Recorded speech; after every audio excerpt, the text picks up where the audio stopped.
You mentioned something earlier during the sermon and the press conference that you want people to know that what we have seen on TV with the looting and some of the violence is well, it's normal when people are faced with a catastrophe and they're hungry and they're desperate, but that Haitians are not a violent people.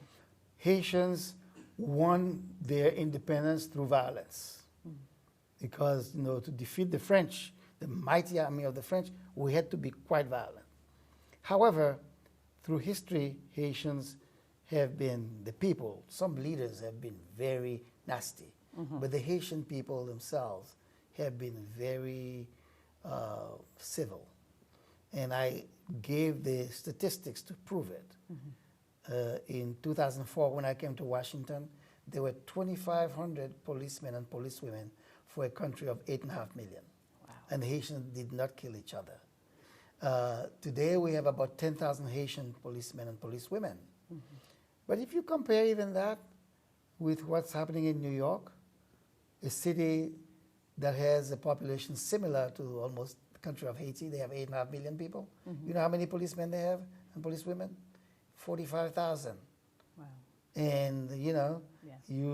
they don't make the headlines very much because murder in New York, murder in America, murder right here in Washington, D.C., where I live, it's quite high, much higher than in Haiti. Haiti is lower than all the other islands surrounding it. Wow. Lower as in? Lower murder rate. Oh, yeah. Okay.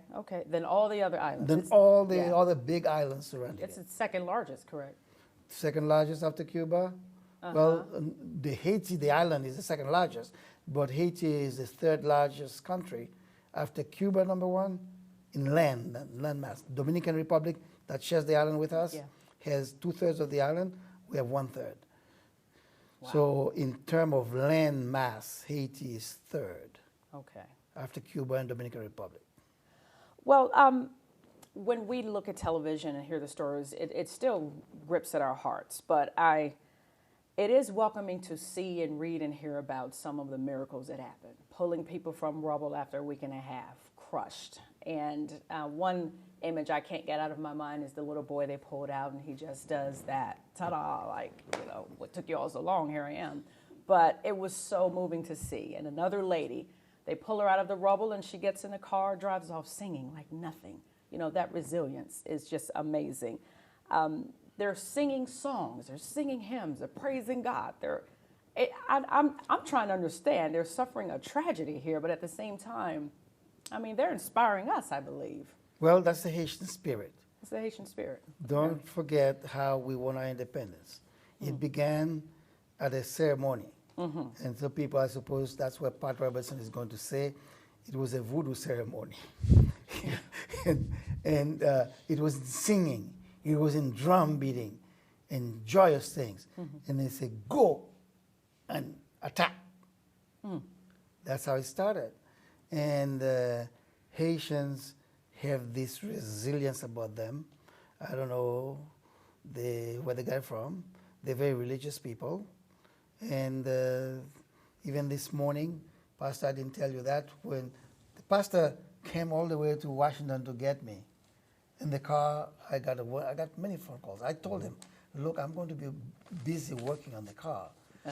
And some of the calls that came in, that person who was rescued yesterday is one of my friends who did it. And he was calling me to say, he said, did you see me on TV? You see me on TV? Did you see what I did? Oh, wonderful. Yes. Michel Legros. Michel Legros. That's the young guy who spearheaded that. Wow. And we see, that's the reason why the government called off the search and rescue mission officially. But the U.S. and other teams are still going on. And a lot of Haitians abroad in the diaspora says, no, you shouldn't call it off, especially not in the supermarkets. Because the people who are buried in the supermarkets, they had food down there, they had water there, they're still alive. So we're going to do some digging still. Okay. All right, a couple minutes left. Pastor Bates, tell me what's next for Ebenezer and you all's work to help the Haitians and other organizations? Well, we're going to continue working directly with the ambassador and with the embassy to ensure that their priority needs are met.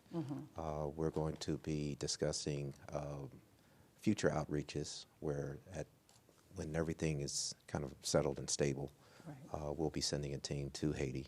Okay. So there's a lot in the works, and so we're looking forward to the relationship. Well, I wanted to thank you for organizing, spearheading actually His Excellency's visit to Charlottesville, and I want to take this opportunity to thank the organizations who have supported in innumerable ways. So I want to thank you. There are many who came out to the service today. There are many who are out here at here in the studios, and it's just so heartwarming to see the support, the outpouring of support. And there are many organizations here that even before this happened were helping Haitians.